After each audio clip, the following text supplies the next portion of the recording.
Buenas tardes para todos. ¿Me escuchan? Bueno, buenas tardes para todos. Para los que me conocen, mi nombre es Liliana Ramírez, CEO de Quimiolar, y me complace darles la más cordial bienvenida al curso Cadena Livianas Libres Capa en esclerosis múltiple, de la terapia a la práctica. Para nosotros en Quimiolar este espacio tiene un valor especial. Más allá de ser un evento académico, lo vemos como un encuentro entre profesionales que compartimos un mismo propósito: mejorar el diagnóstico y el tratamiento de nuestros pacientes, incluso en contextos donde los desafíos son muchos. La esclerosis múltiple sigue siendo una enfermedad compleja y en países como los nuestros, ese reto se intensifica por las limitaciones en el acceso a tecnologías diagnósticas y a una atención especializada. Sin embargo, sabemos que cuando el conocimiento se comparte y se conecta con la práctica, podemos generar verdaderos cambios. Hoy queremos hablarles de una herramienta que ya ha demostrado su valor: las cadenas livianas libres, ampliamente utilizadas en el diagnóstico de gamapatías monoclonales y que desde hace algunos años han cobrado protagonismo en el análisis de líquido cefalorraquídeo como apoyo en el diagnóstico de esclerosis múltiple. La evidencia es contundente, tanto así que estas cadenas están consideradas para ser incluidas en la próxima actualización de los criterios de McDonald's. Y esto no es solo una validación científica, es una oportunidad de contar con un marcador objetivo, cuantificable y reproducible que supera muchas de las limitaciones de las bandas oligoclonales. Por eso, diseñamos este curso con un enfoque práctico, claro y completo. Queremos que cada uno de ustedes se lleve herramientas útiles que puedan implementar en su contexto, sea desde el laboratorio o desde la consulta clínica.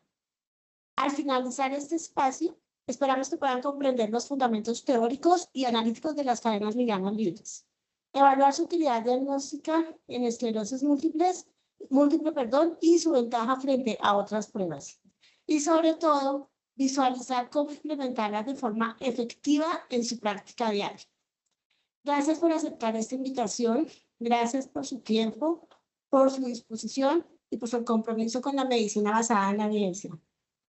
Desde Quimiolar seguimos firmes en nuestra misión de traer soluciones diagnósticas que realmente agreguen valor y estén al servicio de la salud de nuestra región. Y hoy quiero dar un especial saludo a nuestro partner, Binding Site, que ahora se llama Thermo Fisher, pero que nosotros lo vamos a seguir llamando Binding Site. Está con nosotros la doctora Florencia Delgado, ella es la manager de Latinoamérica, y está la doctora Noemí Caballero, que ella es especialista científica y pues vive acá en Colombia, y de verdad que para nosotros es muy grato contar con proveedores como ellos, porque no solamente es ir y venderles un producto a ustedes, sino que detrás de ese producto hay todo un compendio de procedimientos y situaciones, y finalmente lo que nosotros queremos es ayudar a mejorar la salud de los colombianos. Entonces, gracias a ustedes también para estar aquí. Sé que eso no es complejo, no es fácil para ti, Florencia, sobre todo por lo que tienes que viajar. Y bueno, esperamos que todos de verdad puedan aprovechar toda la información que tenemos para darles hoy. Y nuevamente, gracias a todos. Gracias. Bueno, ahora.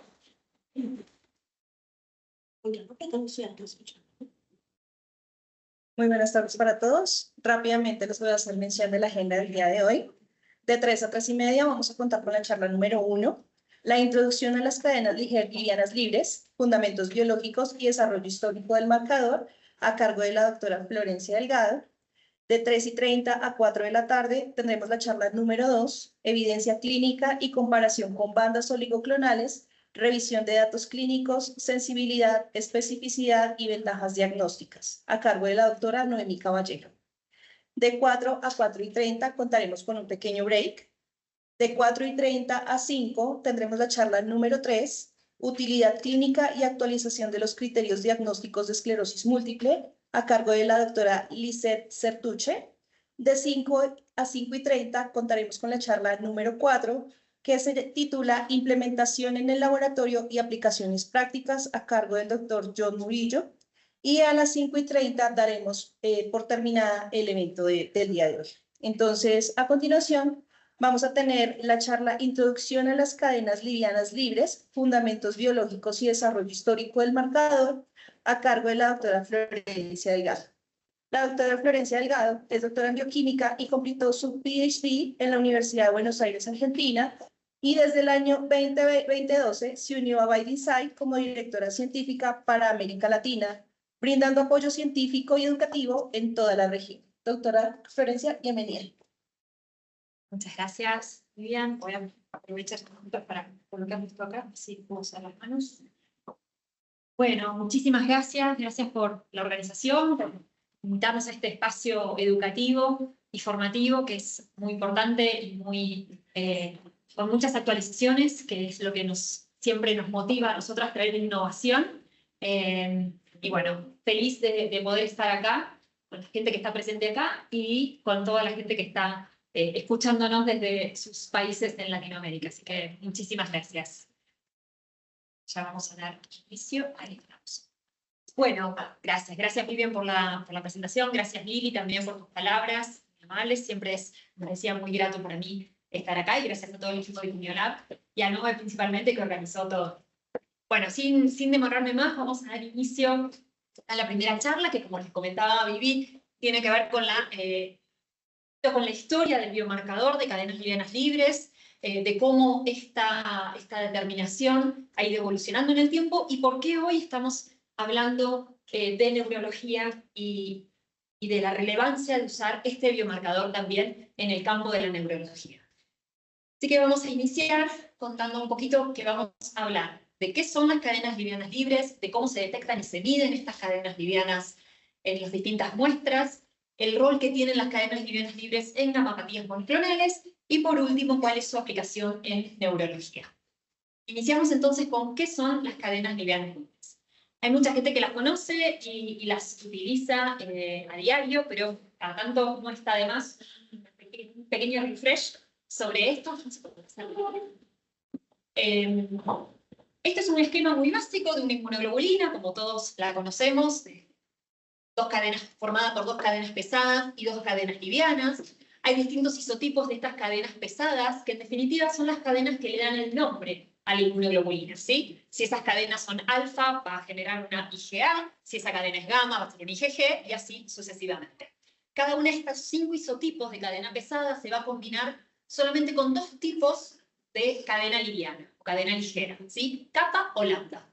Es decir, en definitiva, vamos a tener 10 tipos totales de anticuerpos, IgA kappa, IgA lambda, IgG kappa, IgG lambda, y así con el resto de las inmunoglobulinas.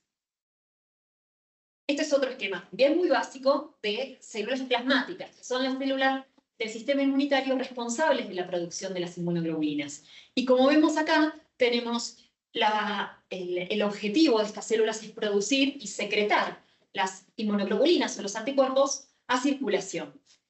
Estas células tienen una particularidad que para asegurar el correcto ensamblaje de esos anticuerpos como tales, inmunoglobulinas, producen un excedente de cadena liviana libre que cuando no forma parte de esas inmunoglobulinas, es decir, cuando no combinan con las cadenas pesadas para salir como inmunoglobulina a circulación, van a ser secretadas en forma libre, ¿sí? Entonces, esta sobreproducción es de alrededor de un 40%. La célula, el linfocito B, la célula plasmática, se asegura que toda la cadena pesada que produzca va a salir correctamente ensamblada con la cadena liviana a circulación. El remanente, lo que le queda de cadena liviana, va a salir como forma libre a circulación general. Entonces, los ensayos de Freeline de cadena liviana libre, de Binding Site, solo van a reconocer estos epitopes que están marcados aquí en amarillo, tanto en la cadena liviana libre kappa como en la cadena liviana libre lambda. Los epitopes están ubicados en la región constante de estas cadenas livianas, y la particularidad que tiene el reactivo de Freeline de Binding Site es que reconoce específicamente esos epitopes. ¿Por qué digo esto y lo resalto? Porque cuando la cadena liviana está unida a la cadena pesada, formando parte del anticuerpo, esos epitopes quedan ocultos por la cadena pesada y el reactivo no tiene acceso. De manera que nos permite detectar con especificidad el biomarcador que estamos buscando, en este caso que es la cadena liviana libre. Si la cadena liviana está unida al anticuerpo, es parte de una inmunoglobulina total, y el reactivo de Freelite no lo detecta porque detecta solamente cadenas livianas libres, ¿sí? Entonces, como estas cadenas livianas libres y su sobreproducción se liberan fisiológicamente a circulación, existen unos intervalos de referencia, porque población sana va a tener cierta cantidad de estas cadenas livianas libres, ¿sí? Estos son los intervalos de referencia que todos nosotros, que no tengamos ninguna gamopatia monoclonal, tenemos dentro de este rango. Para kappa va de 3.3 a 19.4 y para lambda 5.7 a 26.3. Estas diferencias tienen que ver porque hay más células productoras de kappa que de lambda, naturalmente también de manera fisiológica, pero lambda, fíjense que está esquematizada como un dímero, porque así sale a circulación y muchas veces se combina. Entonces, nos va a quedar una relación, es decir, hay dos productoras de kappa por cada una de lambda, pero la relación entre estas dos proteínas, que es el biomarcador para mieloma que normalmente utilizamos, tiene un rango de normalidad entre 0,26 a 1,65. Y esto tiene que ver porque, digamos, si uno piensa que es 2:1 la producción, debería ser ese el ratio naturalmente, pero no lo es, porque las cadenas livianas en definitiva van a ser el valor final que nosotros tengamos en circulación, es un balance entre lo que se produce de manera fisiológica y lo que el riñón puede metabolizar, que tiene una metabolización también tradicional a través del riñón. Acá tenemos kappa y lambda con sus pesos moleculares de 25 y 50 kilodaltons, justamente por la circulación como un dímero. Fíjense que el tamaño del glomérulo nos permite un paso prácticamente irrestricto de estas dos formas de cadena liviana. Entonces van a ser filtradas y reabsorbidas en el túbulo contorneado proximal. ¿Por qué destaco esto? Fíjense que la producción fisiológica de cadenas livianas es muy baja, alrededor de 1 gramo por día, y la capacidad de reabsorción renal para proteínas pequeñas es mucho más alta, ¿sí? Hasta 30 gramos por día. Entonces, en condiciones fisiológicas, la orina yo no debería encontrar cadena liviana libre, porque se está reabsorbiendo constantemente a través del túbulo contorneado proximal. Aún en situaciones donde se aumente la producción, en el establecimiento de una gamopatía monoclonal, hay una brecha o un margen entre que se logra saturar esto y pueden aparecer en orina. Y acá ya que estoy meto en otro tema, por eso la orina es uno de los motivos por los cuales no es la muestra ideal para hacer un seguimiento, un diagnóstico de un paciente con una gamopatía monoclonal, porque podemos tener una fase donde sigue siendo totalmente normal y yo no voy a encontrar cadenas livianas libres allí. Volviendo entonces al intervalo de referencia normal, eso nos da una relación entre kappa y lambda en el rango que les mencioné recién, pero es importante saber que hay múltiples factores que afectan esos intervalos de referencia. Ustedes lo saben muy bien, mucho personal de laboratorio aquí presente, conectados y demás, que saben que los valores esperados en este caso pueden variar según la edad, el sexo, el tipo de muestra, la dieta, la ubicación geográfica, una serie de variables, y que por lo tanto siempre es una buena práctica de laboratorio que cada uno de los sitios pueda elaborar, o al menos verificar los rangos de referencia para tener en consideración esos factores. Bien, uno de esos factores que mencioné recién es la variabilidad biológica. Las cadenas livianas libres tienen una particularidad que tienen amplia variabilidad biológica. Piensen que es una proteína asociada al sistema inmunitario, donde yo necesito un abanico de posibilidades muy amplio para estar preparado ante cualquier potencial patógeno que pudiese ingresar en el organismo y tener que defender. Entonces, hay una variabilidad también interna intrapaciente que es relativamente baja, menos del 10%, cuando es una persona sana, pero que aumenta muchísimo cuando yo tengo valores ya muy altos de cadena liviana libre, ¿sí? Tanto la variabilidad interpersonal como la total están elevadas. Entonces, son factores importantes a tener en consideración. ¿Cómo las vamos a detectar y cómo se van a medir estas cadenas livianas libres? Acá tenemos un también famoso conocido por todos ustedes, el turbidímetro que tiene Binding Site, que se llama Optilight. Es un equipo que está pensado y diseñado y optimizado para poder potenciar las características de este ensayo tan particular. Lo vamos a ver después, partes más analíticas, pero yo les voy a comentar muy brevemente cómo es, muy simplificado, la reacción. Tenemos un anticuerpo que está en el reactivo del kit, y una muestra que puede ser suero, líquido cefalorraquídeo, etcétera, del paciente. Se van a combinar en la cubeta, se va a generar una reacción antígeno-anticuerpo que si hay obviamente interacción, va a producir una cierta turbidez en esa muestra, que cuando la fuente de luz incide sobre esa cubeta, va a producir una dispersión de esa luz.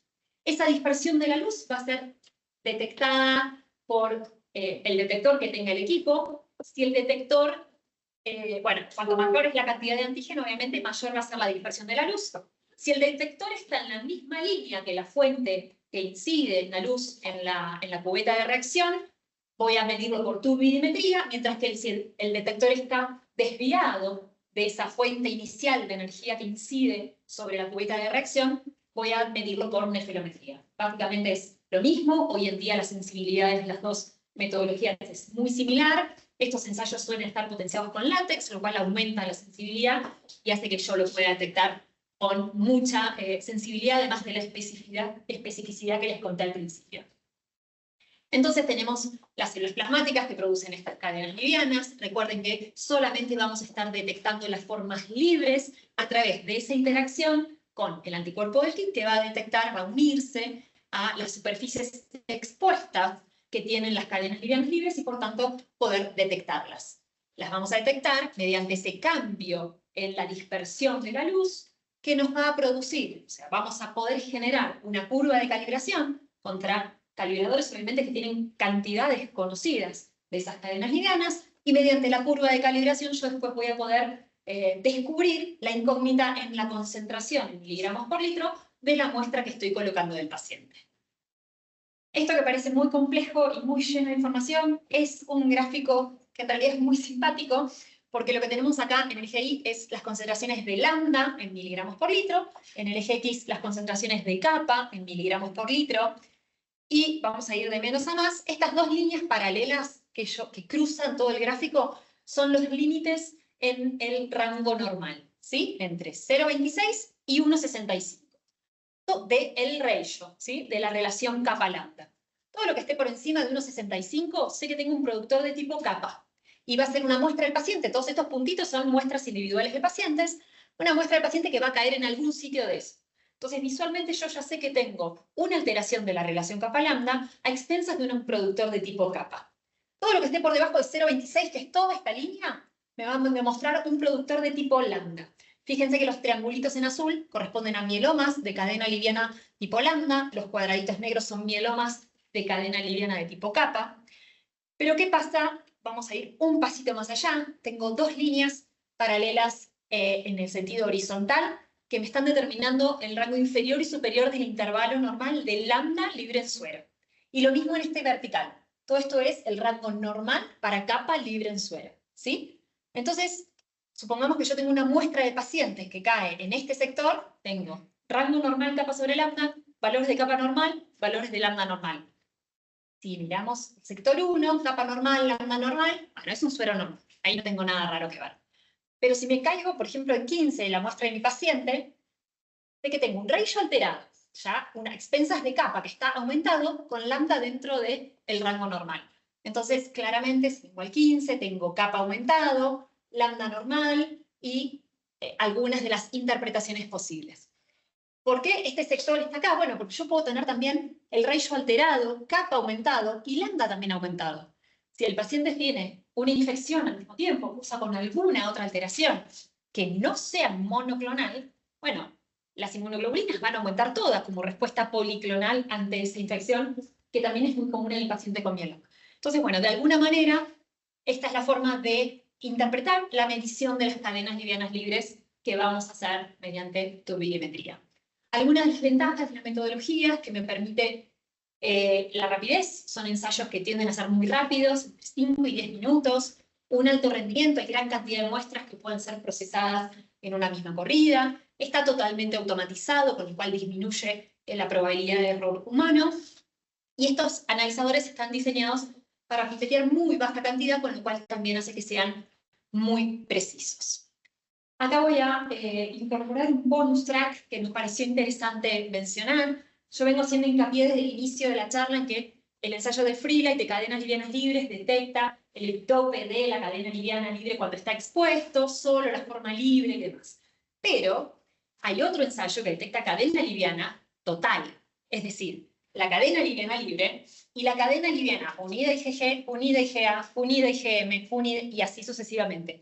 ¿Por qué? Porque detecta por fuera de ese sitio que queda oculto cuando está unida a la cadena pesada.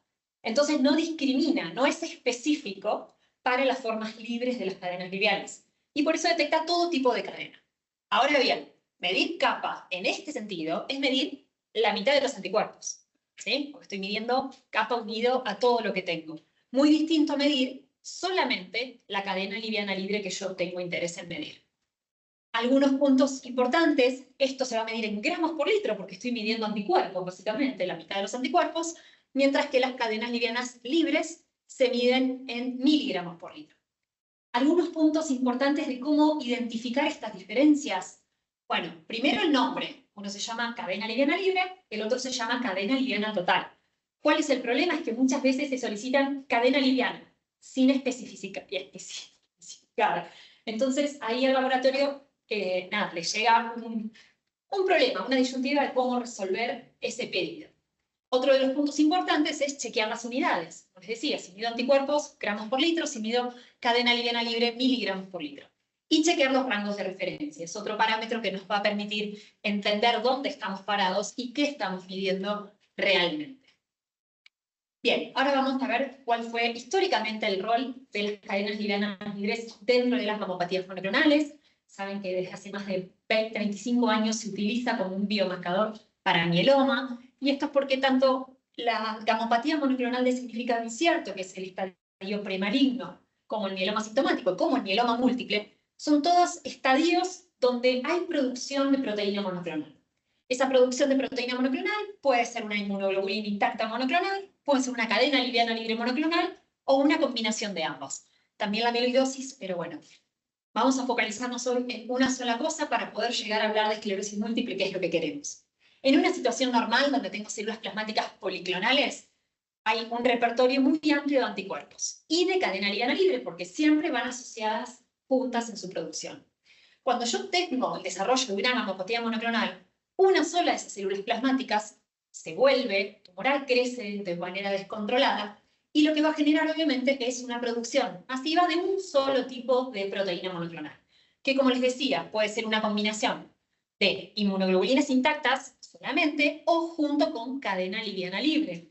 Por eso el espectro de detección que necesitamos tener muy en claro desde el laboratorio es que yo me puedo encontrar con 3 poblaciones distintas cuando estoy analizando un paciente con una sospecha de gamopatía monoclonal.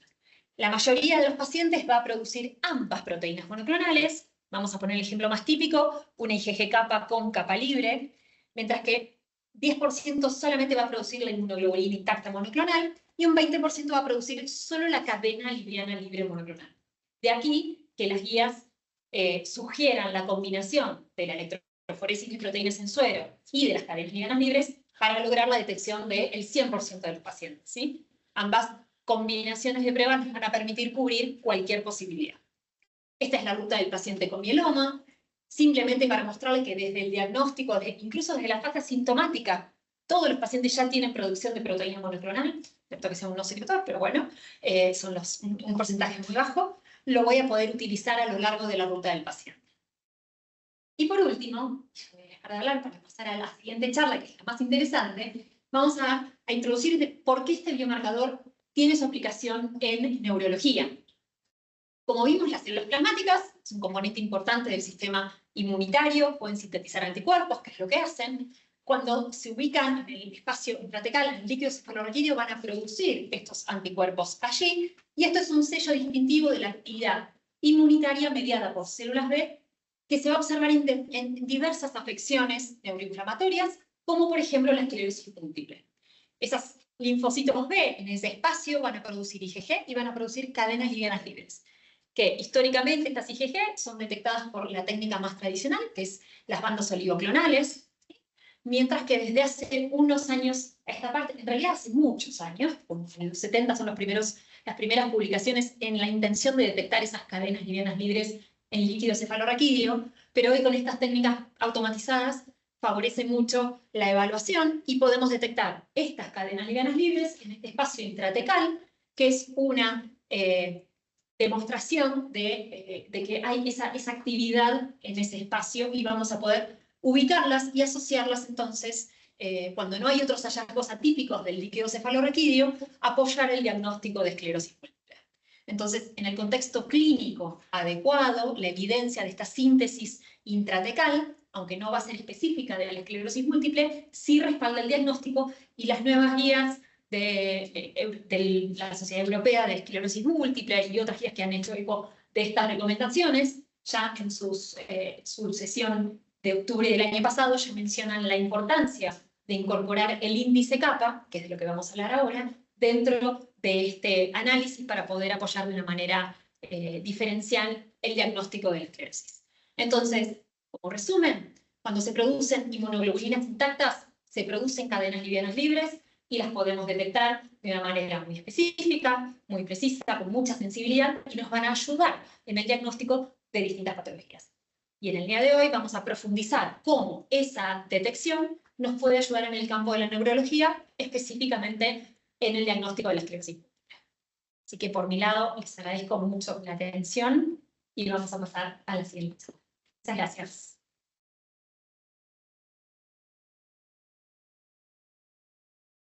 Bueno, no sé si de los para acá, yo no tengo una pregunta que quisiera aprovechar para hacerla. ¿Alguna pregunta? Tenemos unos minutitos. Ahora miramos en el chat. Esto no les avisamos, vayan los que quieran, tengan alguna duda o quieran hacer algún comentario o quieran compartir alguna experiencia, pueden utilizar el chat de la reunión virtual para ir colocando allí sus impresiones, sus preguntas, sus comentarios, y después de cada charla tenemos 5 minutitos para poder revisarlas. Muy bien, gracias. Muchas gracias, doctora Florencia. Bueno, entonces, aprovechando que no tenemos preguntas, igual en el chat las pueden ir formulando, ya sea con la charla previa o con la siguiente, o con la que vayan haciendo en vivo. Vamos con la charla número 2. Se titula Evidencia clínica y comparación con bandas oligoclonales, revisión de datos clínicos, sensibilidad, especificidad, ventajas diagnósticas, a cargo de la doctora Noemí Caballero. La doctora Noemí Caballero es médico y epidemióloga de la Universidad de los Andes. En Colombia, actualmente hace parte del equipo de asuntos científicos de BioInsight para toda Latinoamérica. Gracias, Bill. Me parece muy bien. Gracias por la presentación y por especialmente los que están conectados. Creo que les dio ya una muy buena introducción de un poco de qué son las cadenas livianas libres, su biología, la trayectoria de ese marcador en una aplicación ya muy diferente que son las neuropatías monoclonales. Y ahora yo les voy a hablar un poco de cómo podemos aplicar esto en una patología diferente, que es la esclerosis múltiple, y un poco cómo este marcador nos brinda algunas ventajas respecto a lo que históricamente se viene utilizando, que son las bandas oligoclonales. Entonces, bueno, un poco de qué hace relevante a las cadenas livianas libres en el contexto de la esclerosis múltiple es que actualmente la esclerosis múltiple requiere un diagnóstico que se apoya en diferentes pilares. Entonces, esos son más bien marcadores indirectos. No tenemos una prueba que nos diga quién es esto, entonces la esclerosis múltiple, sino que el médico y el neurólogo se va a apoyar en diferentes parámetros para luego decir se trata de esta patología. Y normalmente se basan en evidencia clínica, historia clínica y en el examen físico, en imágenes diagnósticas como la resonancia magnética y también en laboratorios, incluyendo el análisis del líquido cefalorraquídeo. Y en el análisis del líquido cefalorraquídeo, normalmente la prueba o el gold estándar que se utilizaba son las bandas oligoclonales. Para esto normalmente se toma una muestra variada de suero y del líquido cefalorraquídeo, y lo que vamos a buscar en la prueba de bandas oligoclonales son bandas que nos hablan de inmunoglobulinas G que están presentes en el líquido cefalorraquídeo y que no están presentes en el suero. Esta prueba de bandas oligoclonales es el gold estándar porque realmente tiene un rendimiento diagnóstico muy bueno en el caso de la esclerosis múltiple. segundos me acomodo para no tener la memoria. Entonces, tiene un rendimiento muy bueno. La sensibilidad diagnóstica de la prueba va entre el 88 y el 94% y una especificidad de alrededor del 92%. Es por esto que las bandas oligoclonales están incluidas dentro de los criterios de McDonald para hacer el diagnóstico de la esclerosis múltiple en la revisión del 2017, que es la última que está publicada. Sin embargo, en el último año, en 2024, ya se presentó en el TRIPS algunas de las actualizaciones que se piensan hacer para estos criterios. Y dentro de esas actualizaciones incluían precisamente el índice kappa como una alternativa respecto a las bandas oligoclonales. Entonces, ¿por qué se necesita una alternativa o qué beneficios tiene tener una prueba adicional? Y es que las bandas oligoclonales, aunque son una prueba, es una prueba que es engorrosa, requiere bastante tiempo para su realización. Esto es un poco el esquema de los pasos. Es una prueba, dependiendo de la metodología que se emplee, puede ser semiautomatizada. Entonces acá vemos en blanco los pasos que son manuales y vemos en gris los pasos que son automáticos. Entonces realmente siguen, a pesar de que es semiautomatizada, es una prueba larga donde la mayoría de pasos se hacen de forma manual y necesita haber una persona con las manos ahí en el lugar haciéndolo. Más o menos nos tardamos 3 horas hasta tener un resultado y luego ese resultado tiene que ser interpretado por una persona experta.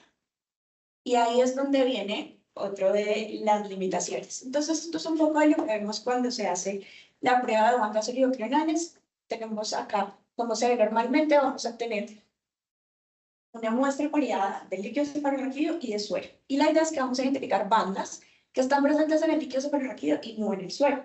Y el punto de corte son 2 bandas. Por encima de 2 bandas que están presentes en el líquido cefalorraquídeo, que no están en suero, vamos a decir que es positivo en este caso. Entonces, como ven acá, digamos que esta es una diapositiva del libro muy linda, pero en un escenario de la vida real, estas bandas se pueden ver un poquito más claritas, un poquito más oscuritas, entonces será que sí, será que no, y ya va a terminar dependiendo del diagnóstico de unos ojos muy entrenados que van a pues, tener que decir si es positivo o no es positivo. Entonces, esto nos habla un poco de subjetividad en esa interpretación de las bandas oligoclonales. Esto es un estudio ya viejito del 2007, donde tomaron muestras variadas de pacientes y las remitieron a diferentes instituciones y cada institución procesó las bandas y dio un resultado. Y lo que mostraban es que realmente la concordancia entre esos resultados no era muy buena. Eran 4 pacientes diferentes, acá vemos el paciente A, B, C y D. En el caso del paciente A, 15 de las instituciones dijeron que la interpretación es que se trataba de bandas negativas. Otros 5 dijeron son bandas negativas, pero hay un patrón en espejo, o sea, lo que vemos en suero es similar a lo que vemos en el líquido cefalorraquídeo. B y C, todos están de acuerdo con que se trata de bandas positivas, que acá es fácil llegar a ese acuerdo porque hay bastante más que 2 bandas. Y luego en el D, hay 7 de las instituciones dijeron es negativo, 13 dijeron es positivo, hay unas líneas ahí, que será que sí, será que no. Entonces es un diagnóstico que realmente es complicado. Y en ese estudio lo procesaron en diferentes instituciones. Hicieron un ejercicio diferente, esta es una publicación más reciente del 2020, donde todas las bandas se procesaron en el mismo lugar y luego dieron el resultado a diferentes instituciones para que lo interpretaran. O sea, lo único que vemos aquí es interpretación, no tenían que hacerlos ellos mismos. 3 centros diferentes, eran en total de 164 muestras. Y lo que vieron es que cuando estamos cerca de ese punto de corte de 2 bandas, ese nivel de concordancia entre los resultados que brindan los diferentes centros es mucho más diferente. Cuando yo tengo muchas bandas o cuando yo tengo ninguna, es más fácil decir es positivo o es negativo. Cuando yo estoy cerca de ese punto de corte, es mucho más fácil que un centro diga es positivo, mientras que otro diga es negativo, y ya disminuye ese nivel de concordancia y nuevamente tenemos los problemas de subjetividad. Entonces, esas son algunas de las limitaciones o dificultades de las bandas oligoclonales. Como ya saben, tenemos problemas de subjetividad, de interpretación. Es una prueba que se demora bastante. Necesitamos una persona ahí experta, además. y no está disponible en todas las instituciones. En Colombia, por ejemplo, muchos de los hospitales tienen que remitir estas pruebas. Entonces, más o menos un médico tarda 2 semanas y pide la prueba hasta que tiene un resultado. Por supuesto, hay otras instituciones donde tienen resultados mucho más tempranos, pero no es el caso de todas las instituciones en nuestros países latinoamericanos. Entonces, como les hablaba Flor, y tal vez hizo un excelente resumen, cuando se producen inmunoglobulinas intactas, que es lo que estamos viendo con las bandas olivoflorales, IgG en específico, también se producen cadenas livianas, tanto kappa como lambda. En este caso nos vamos a enfocar en las cadenas livianas kappa. Y estas cadenas livianas kappa ya vienen teniendo o reuniendo suficiente evidencia para demostrar su valor en el caso de la esclerosis múltiple. Les voy a contar algunas de las ventajas y creo que les voy a hablar un poco de la evidencia que reporta esas ventajas. Entonces, nos puede apoyar en el diagnóstico de la esclerosis múltiple. Es una prueba que está ampliamente disponible por toda la trayectoria que tiene en la parte de gamopatías monoclonales. Una prueba que es automatizada, no depende del operador y es simple de realizar. Y tenemos un resultado que es cuantitativo, objetivo y fácil de interpretar. Al final vamos a tener un resultado por encima de un valor de corte, decimos si es o no es. Hay detección de síntesis intratecal de inmunoglobulinas o no la hay. Entonces, toda esta evidencia que se ha venido generando sobre el tema de las cadenas livianas libres kappa se reunió en este metaanálisis que fue publicado en el 2022, que básicamente se encargó de sintetizar y evaluar el valor diagnóstico del índice kappa comparado con las bandas oligoclonales en la identificación de pacientes, ya sea con síndrome clínico aislado, es decir, el episodio desmielinizante o esclerosis múltiple, y ellos incluyeron estudios que evaluaban el índice kappa. He hablado un montón del índice kappa, todavía no les he dicho qué es, pero ya les voy a la fracción intratecal de cadenas livianas libres, la concentración de kappa en líquido suprarraquídeo o el cociente de las cadenas livianas kappa en pacientes con CIS o con esclerosis múltiple. Entonces hay un montón de parámetros diferentes relacionados con las cadenas livianas libres que los diferentes artículos evalúan. Entonces ellos reunieron todo eso. Les voy a ahora sí decir que es el índice kappa y todos esos parámetros. Entonces, como Flor les contaba, las cadenas livianas libres las podemos medir en suero, en orina y en líquido suprarraquídeo. Una forma de establecer si hay una síntesis intratecal de inmunoglobulinas es simplemente medir la concentración de las cadenas livianas libres en líquido suprarraquídeo. Esa es una primera opción.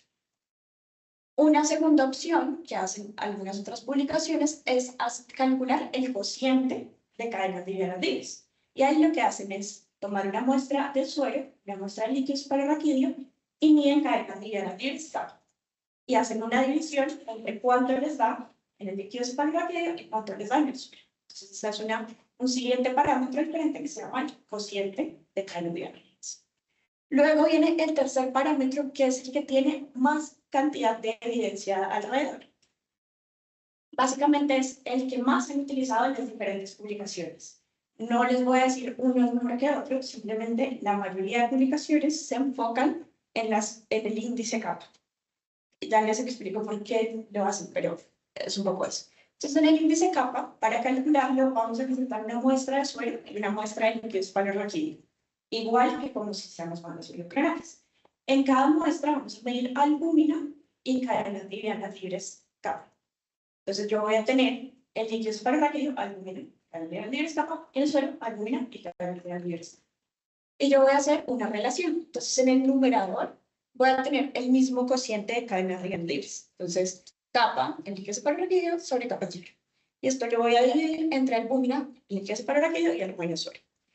El objetivo de este índice es lograr ajustar por la función de la barrera hematoencefálica, porque yo puedo tener cadenas livianas libres que se producen a nivel sistémico por alguna inflamación, por ejemplo, que migren hacia el sistema nervioso central si yo tengo una barrera hematoencefálica permeable.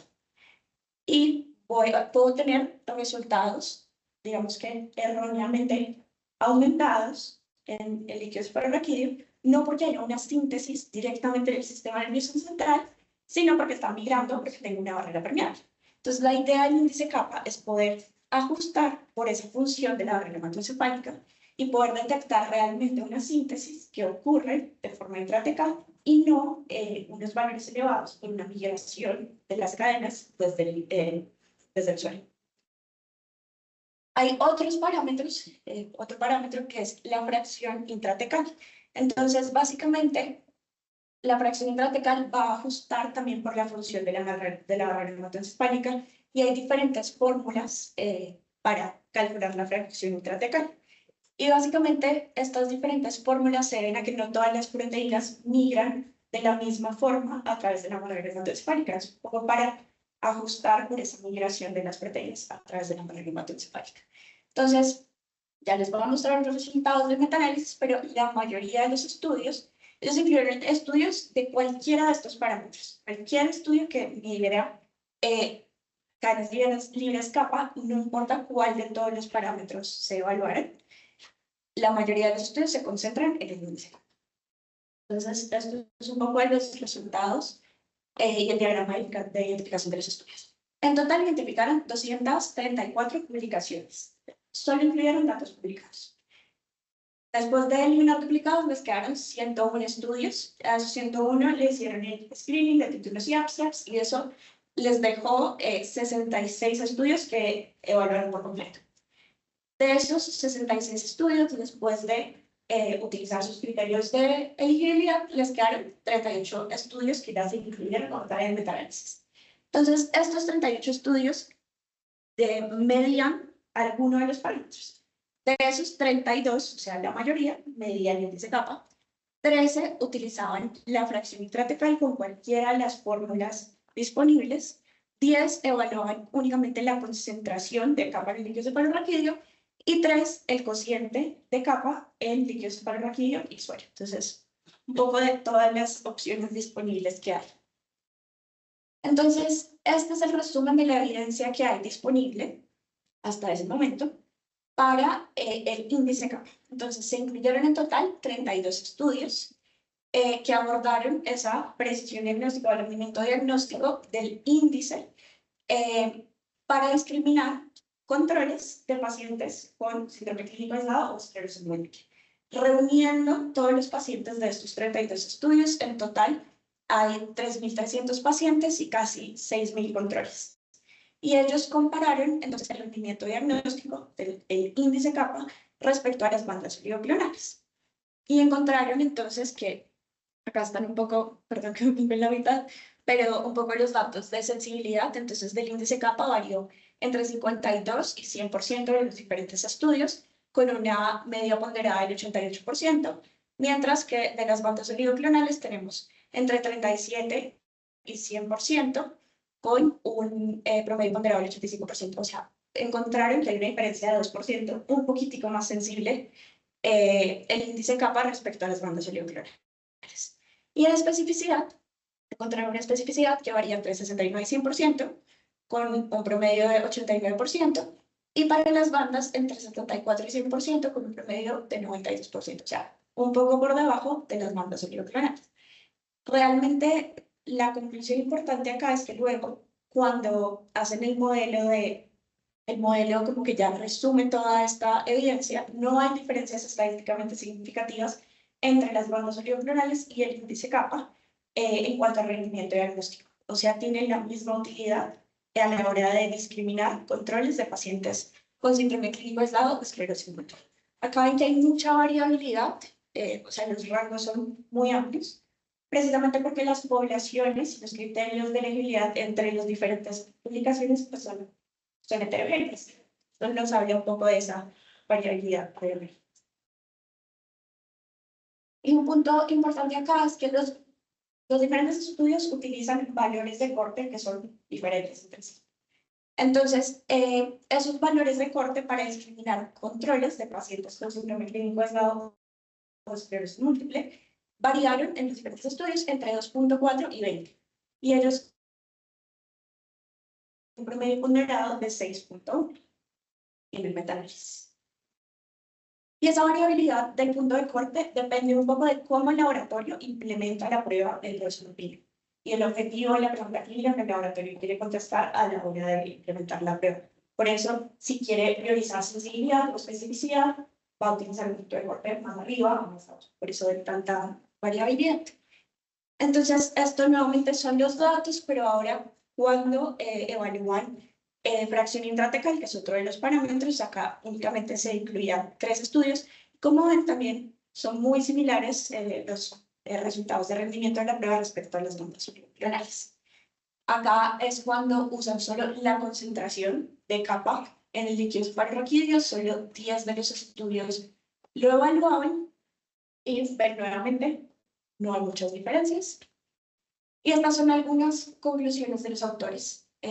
Con un alto poder estadístico del 99%, ellos dicen que hay evidencia significativa para el índice kappa, que reúne 32 de los estudios publicados, y eso suman aproximadamente 3.300 pacientes, casi 6.000 sujetos de control. En general, hablan del tema de los puntos de corte, que pueden variar los puntos de corte que se utilicen, y ellos observan ese punto de corte discriminatorio, resumiendo la evidencia de todos los artículos disponibles, para el índice kappa en 6.1 y para la concentración de kappa en el líquido suprarraquídeo como 0.96. Entonces, esto es un poco de toda la evidencia disponible. Y ahora quería traerles un poco preguntas comunes, porque yo sé que a veces cuando uno escucha las cosas por primera vez, no se le ponen las preguntas, pero luego a la casa y se le ponen las preguntas. Entonces yo me salté y les traigo algunas preguntas. ¿Cómo se calcula el índice kappa? La primera pregunta. Creo que ya lo vimos, pero esto es solo para estar seguros que está completamente segmentado el concepto. Van a necesitar una muestra de suero, una muestra de líquido suprarraquídeo, igual que como si fueran a hacer bandas solifluorales, y van a necesitar medir kappa, cadenas livianas libres, kappa únicamente, tanto en líquido suprarraquídeo como en albúmina, y lo mismo albúmina, tanto en líquido suprarraquídeo como en suero, y lo mismo en albúmina, tanto en líquido suprarraquídeo como en suero. Al final, ¿qué les dice el índice kappa? No les dice es esclerosis múltiple o no. El índice kappa les dice, ¿hay una síntesis intratecal de cadenas livianas o no? O de inmunoglobulinas como un indirecto de cadenas livianas. Bueno, ¿listo? Ya en la siguiente charla les voy a contar cómo esto se integra a los criterios diagnósticos, pero es un poco para aclarar que no estamos diciendo es o no es esclerosis múltiple, sino hay síntesis intratecal o no. Siguiente pregunta que tal vez se les ocurrió es ¿por qué solo se utilizan las cadenas livianas kappa y no las lambda? Entonces, básicamente, les contó que los estudios de cadenas livianas en el entorno de esclerosis múltiple en realidad son bastante viejos, desde hace rato se estaba hablando de ese tema. Y los primeros estudios evaluaban ambas cosas, tanto kappa como lambda. Lo que comenzaron a ver estos estudios más antiguos es que en el caso de la esclerosis múltiple y en el síndrome clínico aislado, no se incrementan tanto los niveles de lambda como de kappa. Sí hay una producción de lambda, pero no es tan elevada. Entonces, kappa tiene una mayor sensibilidad, un mayor poder de discriminar a esos pacientes que lambda, y por eso la mayoría de los estudios más recientes se enfocan solo en kappa. Aún hay algunos laboratorios que miden los dos como para tener información de ambos, pero realmente es mucho más sensible kappa en este contexto de esclerosis múltiple. Entonces, esto es un poco el resumen de este estudio, es una publicación del 2008. Y acá ellos evaluaron controles, pacientes con esclerosis múltiple, con síndrome clínico aislado y con otras enfermedades neurológicas. Y estimaban el índice kappa y el índice lambda. Y como ven acá en rojo está kappa y en verde está lambda. No sé apuntar con esto, pero bueno. Entonces, como ven, mucho menos, o sea, sí se incrementa respecto a los controles lambda, pero mucho menos que los valores de kappa. No hay muchas publicaciones de como la razón biológica, pero es un poco respecto a esto, son las decisiones más por lo que se ve, la sensibilidad, etcétera, pero no hay mucha claridad de cuáles son esos factores biológicos que hacen que en esclerosis múltiple se produzca más kappa que lambda. ¿Cuáles son las ventajas respecto al tiempo? Porque al comienzo les mostré un poco de las bandas solifluorales y que son 3 horas y que luego las personas tienen que interpretarlo, etc. Entonces, estos son resultados de unas pruebas que se hicieron in-house y, como les contaba, son aproximadamente 3 horas para tener resultados de bandas solifluorales usando 8 muestras variadas de líquido superrápido de usuario y un control. Para correr 9 muestras variadas de líquido superrápido de usuario en el Optilite, que es el equipo automatizado, se requieren 27 minutos. Y no tendríamos que hacer el paso adicional de la interpretación, sino que es un reporte que puede llegar a las manos del neurólogo. Luego, sí hay una utilidad como un factor pronóstico, porque como saben, las bandas cerebrovasculares también tienen algo de evidencia alrededor del pronóstico. Sí, también hay algo de evidencia y hay estudios que evalúan el factor o cómo un capa se puede utilizar para predecir un poco el pronóstico del paciente, sobre todo en estadios tempranos, o sea, sobre todo para predecir en un paciente con síndrome clínico cuál es la probabilidad que tenga un segundo episodio y que tenga una esclerosis múltiple establecida. Entonces, este es un estudio del 2015 donde, entre varios objetivos, evaluaron en los pacientes que tenían síndrome clínico aislado, 77 pacientes, de acuerdo a cierto valor de índice kappa, cuál era la probabilidad de que el paciente tuviera un segundo episodio. Todos los pacientes se siguieron por al menos 2 años. Entonces, lo que encontraron es que los pacientes que tenían un índice kappa mayor de 10.6 tenían una mayor probabilidad de tener un segundo episodio.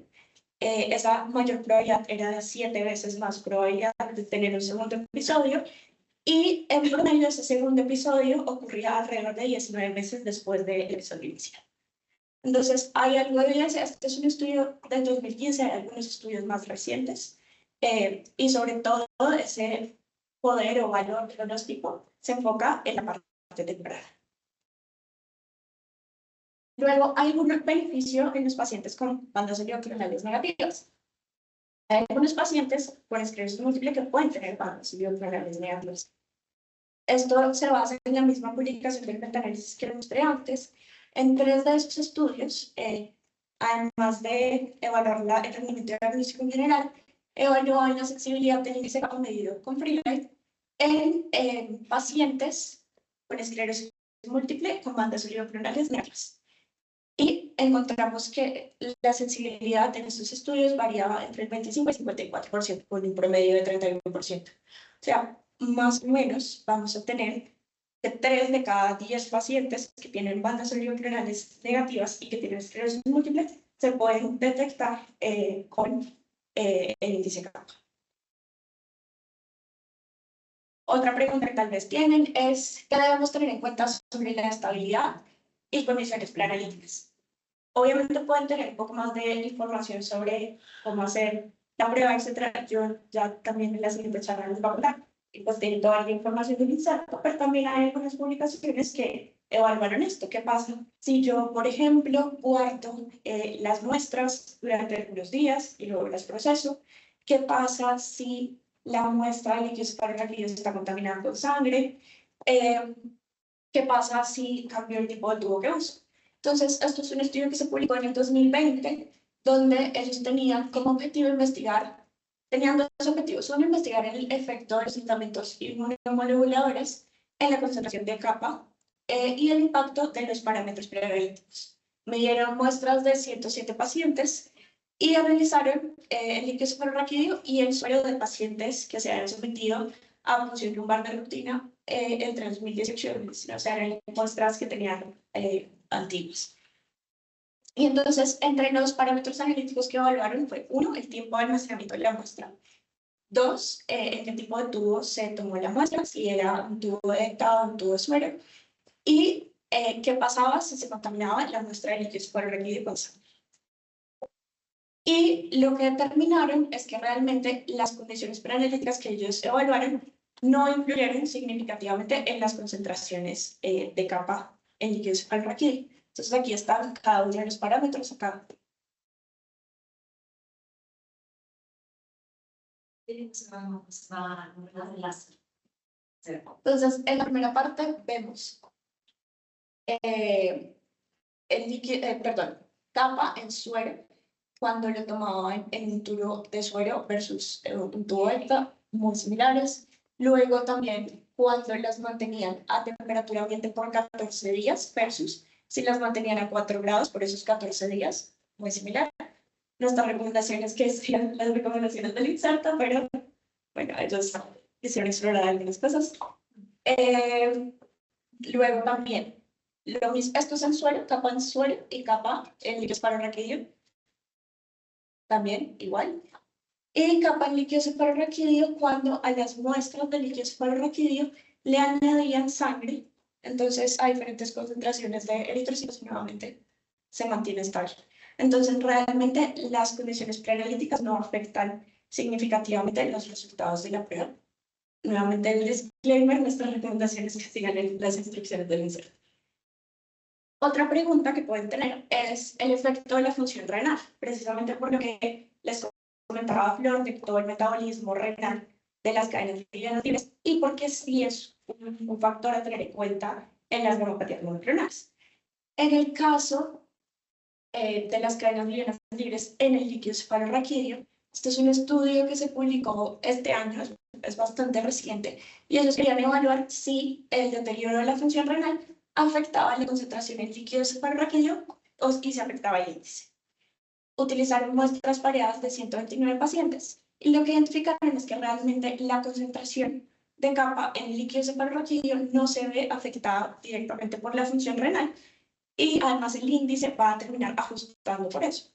Entonces, el índice realmente puede interpretarse sin tener en cuenta la función renal del paciente. Esto es un poco de el índice kappa respecto a los diferentes valores de función renal y ven que es una línea casi que recta, no hay una relación directa. Esto era un poco de lo que les quería traer. No sé si tienen alguna pregunta adicional.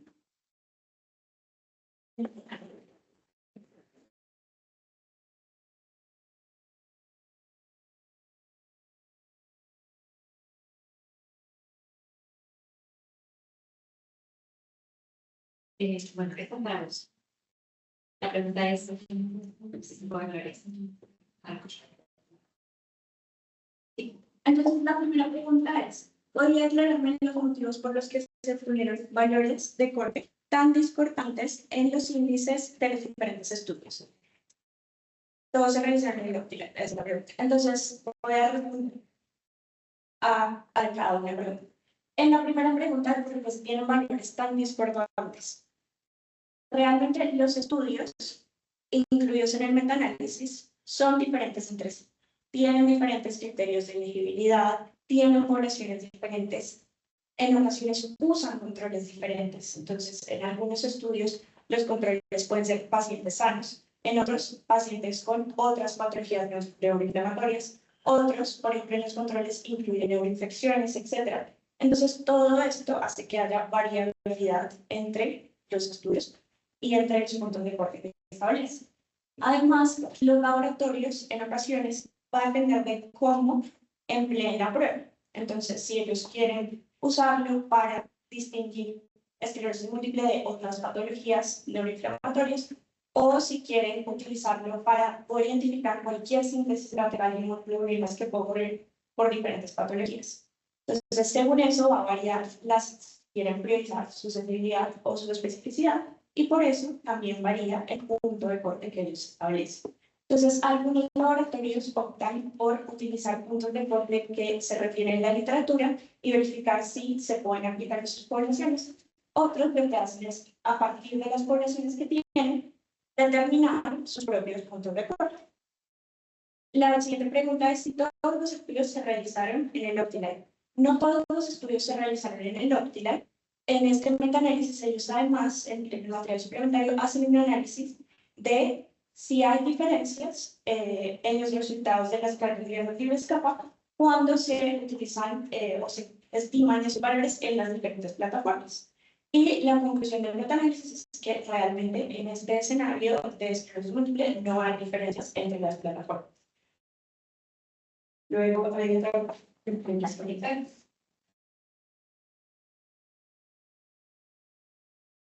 Bueno, tenemos una pregunta en realidad de la primera parte que nos dice, en un caso de hipergamma ICO en el proteinograma, ¿por qué pueden no detectarse las cadenas livianas libres con el OptiLife? Los valores daban normales casi en el límite inferior. Bueno, es muy buena la pregunta porque hay varias situaciones a veces que uno observa estas discrepancias, que no son discrepancias en sí, si uno entiende bien qué está midiendo, cómo y cuándo. Yo les mostré el universo total de los pacientes con mieloma múltiple y los tipos de proteína que podían secretar. Hay algunos pacientes que secretan, que son la mayoría, tanto las inmunoglobulinas intactas como las cadenas livianas libres. Hay un 20% que solo produce cadena liviana libre y hay un 10% que solo produce inmunoglobulina intacta. Entonces, ese paciente, IgG o IgA, va a tener valor de cadena liviana libre dentro de los rangos normales, porque no produce proteína monoclonal asociada a una cadena liviana. Entonces, solamente va a producir una IgA lambda, una IgA kappa, una IgG kappa, lo que sea, pero solamente una inmunoglobulina intacta. Es el 10% de todo el universo de pacientes con mieloma múltiple, pero puede suceder. Y acá hago énfasis en 2 puntos. Primero, ese es uno de los motivos por los cuales las guías del International Myeloma Working Group sugieren combinar la electroforesis de proteínas en suero con las cadenas livianas libres. Las cadenas livianas libres me van a permitir detectar 90% de todos estos pacientes donde tengan una producción patológica de cadena liviana libre, mientras que la electroforesis de proteínas en suero me va a permitir detectar la producción de inmunoglobulina intacta en el porcentaje de pacientes que así lo haga, donde muchas veces ambas pruebas van a coincidir, pero en algunas situaciones puede pasar en el 20% de pacientes que solo produce una cadena liviana libre monoclonal que una electroforesis de proteínas en suero me dé totalmente normal. Entonces, este es el primer punto a detectar, siempre combinar y seguir las recomendaciones de las guías internacionales porque tienen un fundamento científico detrás. Y el segundo punto es mucha atención también cuando una vez que diagnosticamos a este paciente que solo produce una inmunoglobulina intacta, supongamos una IgG kappa, que tiene valores de kappa y lambda dentro de rangos normales al diagnóstico, en los sucesivos puntos de control que vamos a ir haciendo del paciente a lo largo de que va recibiendo su terapia, puede suceder que haya algún cambio en el patrón de expresión de esas proteínas monoclonales. Entonces, un paciente que producía al principio una IgA lambda, de repente, cuando llega a respuesta completa y está muy bien, y al tiempo hace una recaída, puede empezar a producir lambda libre solamente. Entonces, hay ciertos fenómenos que ocurren en función de la presión de la terapia que está recibiendo el paciente, que puede hacer que distintos clones tomen relevancia en distintos momentos del paciente y que yo deje de observar desde el lado del laboratorio una producción que me parecía típica para ese paciente y que genere otro tipo de producción. Entonces, todo el tiempo estar observando que coincida también con la clínica que el médico está viendo, porque por ahí yo pienso que es un IgA lambda y solo le hago electroforesis y de repente la clínica está empeorando cada vez más porque el paciente está en recaída, pero por producción de lambda libre, y no lo estoy viendo, ¿sí? Entonces, bueno, esas situaciones son donde puedo tener este tipo de observaciones que nos comentan en el chat. Muchas gracias por esa pregunta, y no sé si hay alguna otra. No tenemos más por ahora. Muy bien.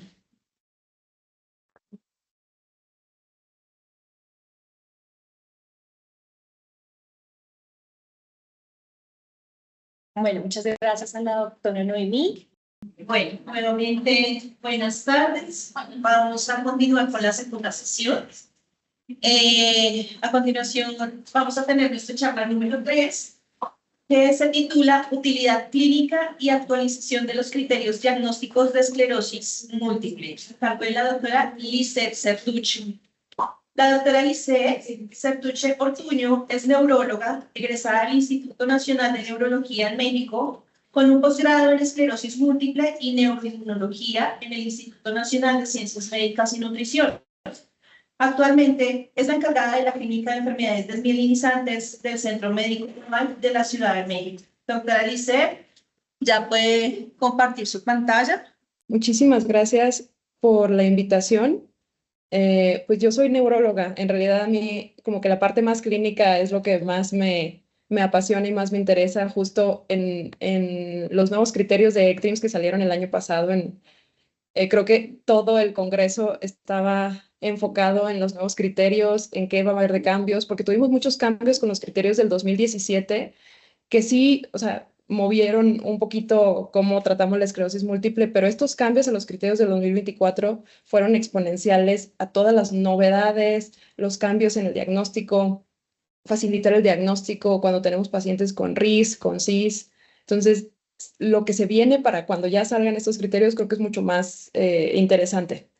Entonces, esta presentación nos vamos a basar precisamente en los cambios que dio el profesor Montalbán en ECTRIMS del año pasado, aunque sí ya estamos todos como muy a la expectativa y queremos que salgan los criterios, ya el artículo final, estas son las publicaciones hasta el momento que se presentó en el Congreso.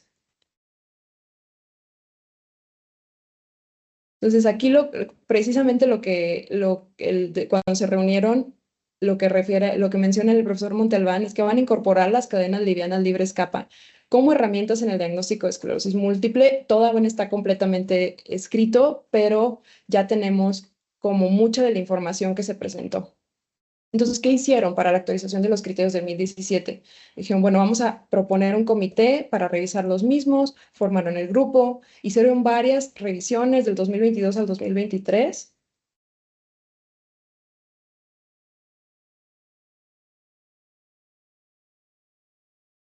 ¿Sí me escuchan? Perdón, no sé si estoy teniendo problemas. Sí. Sí me escuchan, ¿verdad? Ah, perfecto. Es que me llegó un mensaje que dije, ay, pero ya, perdón por la tecnología. Estoy en México y a lo mejor es eso que el internet. Ok, perfecto. Entonces ya se reunieron en varias ocasiones. Al final es una reunión de 40 expertos en esclerosis múltiple. Hicieron la revisión en Barcelona y a partir de ahí es donde tomamos esta evidencia de las cadenas livianas capa. Entonces, este es el consenso principal que hicieron, que al final es mucha información sobre los nuevos criterios. La mayoría de estos sí se basan en resonancia magnética, entonces también es un gran impulso hacia estas nuevas secuencias en resonancia, pero si lo podemos dividir en dos grandes grupos de toda la información que nos dieron, lo principal de los criterios que dijeron, bueno, vamos a simplificar el diagnóstico, vamos a dar más pauta que el médico pueda decir, esto sí es esclerosis múltiple, desde el primer episodio o incluso en pacientes asintomáticos, pero que tienen lesiones en resonancia magnética. Entonces, ¿en qué parte un paciente con RIS, es decir, con síndrome radiológico aislado, sin clínica, podemos decir que ya tiene esclerosis múltiple? Agregamos al nervio óptico, que también era un tema súper debatible, los pacientes con neuritis óptica, del paciente y la resonancia es altamente sugestivo de esclerosis múltiple, pero como no lo podíamos tomar como criterio, pues nos quedábamos ahí un poquito inconclusos, pues ya entró, ¿no?, a los criterios nuevos como quinta topografía. Saber que ya no necesitábamos la diseminación en tiempo, que esto ya se venía mencionando desde los criterios del 2017 con la inclusión de las bandas iligoglonales, pero obviamente se rectifica nuevamente. La diseminación en espacio, que esto quedó igual que los criterios del 2017, es decir, 2 de 5 topografías con lesiones típicas, independientemente si son sintomáticas o no. Y esta nueva de la integración de las cadenas ligeras capa como herramientas para el diagnóstico. Entonces, toda esta información es los que nos dice, vamos a hacer el diagnóstico más simple, más sencillo, más accesible, dependiendo de lo que tengamos, si tengo resonancia, si tengo cadenas, dependiendo del contexto del paciente. Y este siguiente bloque responde a la pregunta, ¿cómo podemos hacerle para aumentar la especificidad? ¿No? Entonces, ¿cómo puedo hacer que sea más específico yo tener esa certeza del diagnóstico? Entonces, los criterios diagnósticos para primaria progresiva son un poquito más complicados, más rebuscados, tienen que pasar un año con las lesiones en la médula, entonces dijeron, ¿sabes qué? Pues vamos a hacer que sean los mismos criterios, no hay necesidad de separarlo si a fin de cuentas no son dos entidades patológicas diferentes y ya también sabemos que la progresión siempre ha sido parte de la enfermedad y lo podemos incluir en un solo mismo diagnóstico, pues qué mejor.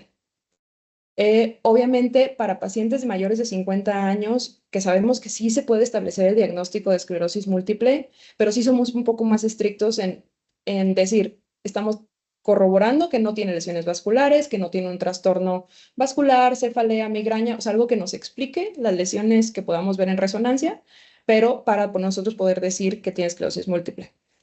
La adición, que esto también se me hace súper interesante, súper padre que lo hayan agregado, el signo de la vena central, que también ya tiene muchos estudios en esclerosis múltiple, que son lesiones altamente sugestivas de esclerosis, a diferencia de otras enfermedades autoinmunes, pero ya agregarlo a los criterios, y las lesiones con anillo paramagnético, también son parte de la fisiopatología de la esclerosis que vemos en resonancia, poderlo agregar ya a los criterios como qué es lo que está pasando con nuestro paciente. Y obviamente, desde que salen más anticuerpos, más estudios, pacientes anti-MOG que se separan, ¿no? de este espectro autoinmune, pero se separan de la esclerosis, que tienen ya sus propios criterios, que ya tienen su forma de abordaje, pues sí es mucho más importante tomarlo en cuenta para niños y adolescentes porque es una patología mucho más frecuente en ese grupo etario. Entonces, aquí lo que mencionan, pues precisamente que las cadenas ligeras libres capa como herramienta para el diagnóstico, pues apoya el diagnóstico de esclerosis múltiple, es ampliamente disponible, es automatizado, no depende, que ya nos hablaron un poco de esto, no depende del interpretador y lo agregamos a los criterios. Entonces, básicamente, este es lo que mencionan en lo que se presentó en ECTRIMS, que además de las bandas oligoclonales, se puede producir un exceso de cadenas libres capa, el lambda en menor proporción, durante la inflamación intratecal. Esto también se puede medir de forma rápida, cuantitativa, y tienen las mismas propiedades diagnósticas que tienen las bandas oligoclonales en esclerosis múltiple, por lo cual pueden ser intercambiables. Si yo tomo cadenas libres capa, con eso yo puedo establecer el diagnóstico de la misma forma que usaría unas bandas oligoclonales. Entonces, en el espectro de la esclerosis múltiple, creo que cada vez tenemos más esta diversificación. Allá no es que una cosa sea diferente a la otra. Si yo tengo pacientes con síndrome radiológico aislado, con síndrome clínico aislado o con datos de progresión, pues todo esto lo incluyo en mi espectro de esclerosis múltiple y ahí las cadenas libres capa que nos dicen, pues sí, tengo un paciente con CIS y que me dicen que tanto ese paciente en 2 años va a tener nuevas lesiones en T2, va a tener ya, digamos que el diagnóstico completo de esclerosis múltiple, pero dentro del espectro, pues sé que van a salir positivas y eso me establece un pronóstico de evolución al paciente. Lo mismo para pacientes con RIS. Es un paciente que no ha tenido clínica, pero que si yo encuentro bandas oligoclonales o encuentro cadenas libres capa, pues me traduce la progresión clínica de ese paciente y ese paciente ya entra en el espectro de esclerosis múltiple. Y también nos ayuda a diferenciar pacientes que ya están en este espectro, pero que yo quiero diferenciar de otras enfermedades autoinmunes. Si yo estoy teniendo dudas por los hallazgos en resonancia magnética, pues precisamente es un complemento diagnóstico más que me lo separe de, como vemos en la gráfica de la derecha, que me separe pacientes que tienen esclerosis múltiple contra enfermedades neurológicas de otra índole y que eso también me ayuda a diferenciar.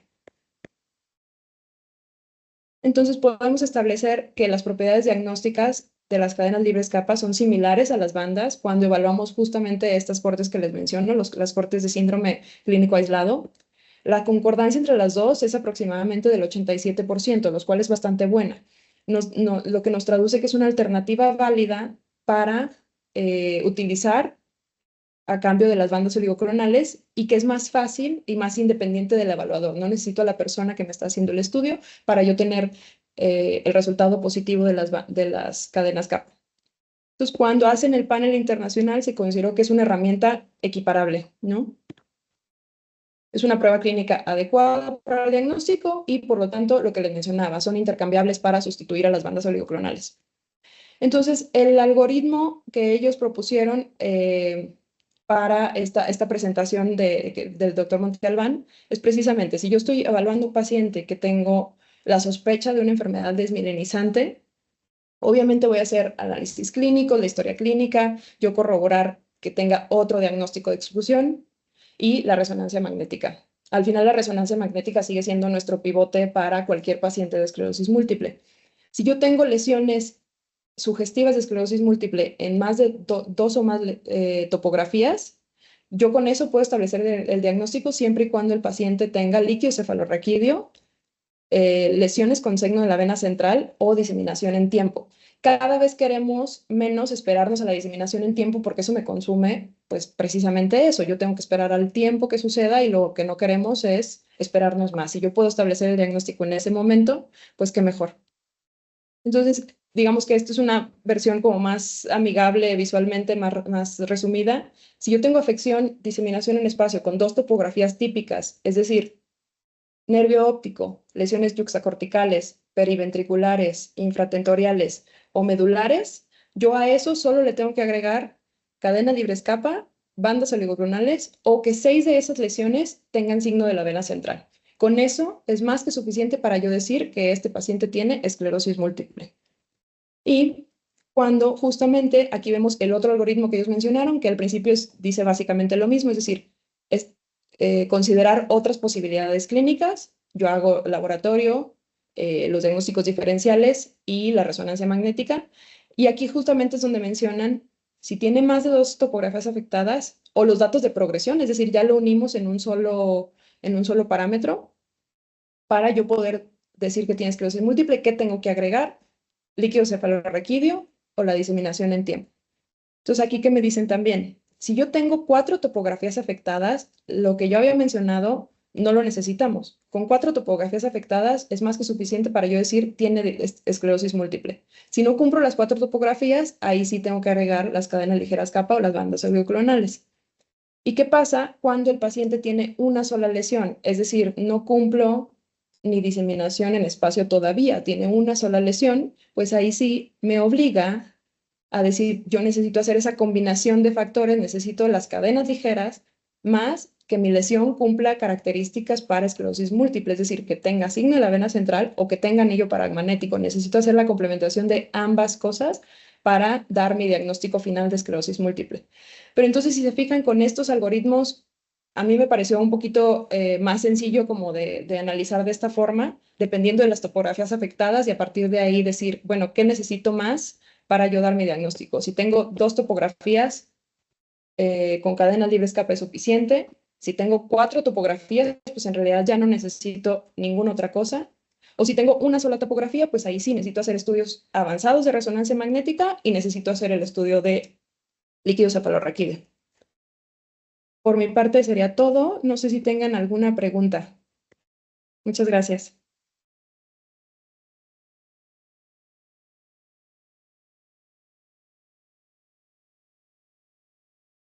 Sí, creo que yo sigo sin escucharlos a ustedes, la verdad. Entonces, no sé qué pasó.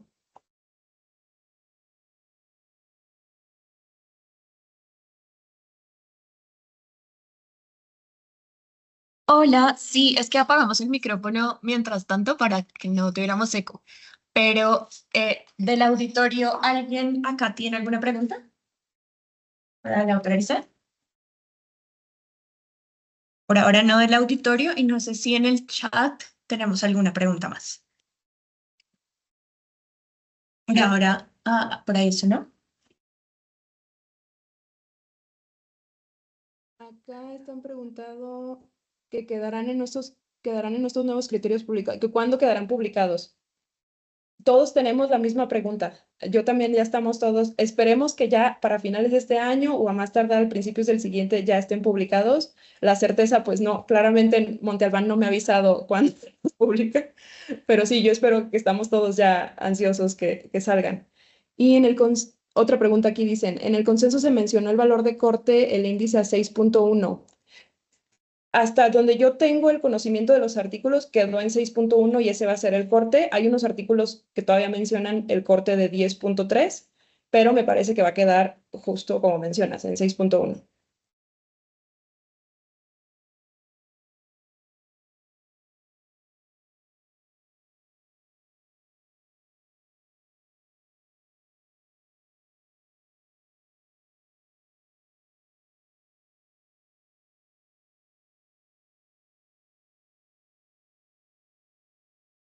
Ok, creo que por ahora no tenemos más preguntas, pero el chat queda disponible y si se les ocurren algunas preguntas, por favor, déjenlas por el chat y les contestaré. Ah, mira, hay otra pregunta por acá.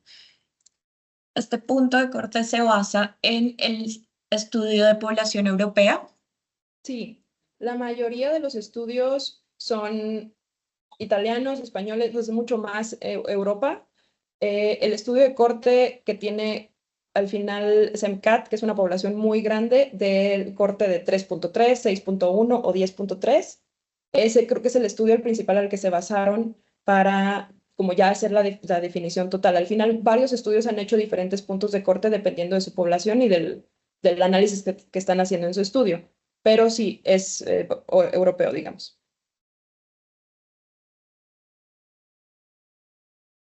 Ok, luego preguntan, ¿cómo tomas en la práctica clínica el valor de corte que te propongan y valide el laboratorio que utilizas para estudiar a tus pacientes. Esto sería en un escenario hipotético porque sabemos que todavía no se ha implementado, pero cuando se define ese valor, ¿cómo se implementaría la práctica? Creo que esa es un poco la idea de esta pregunta.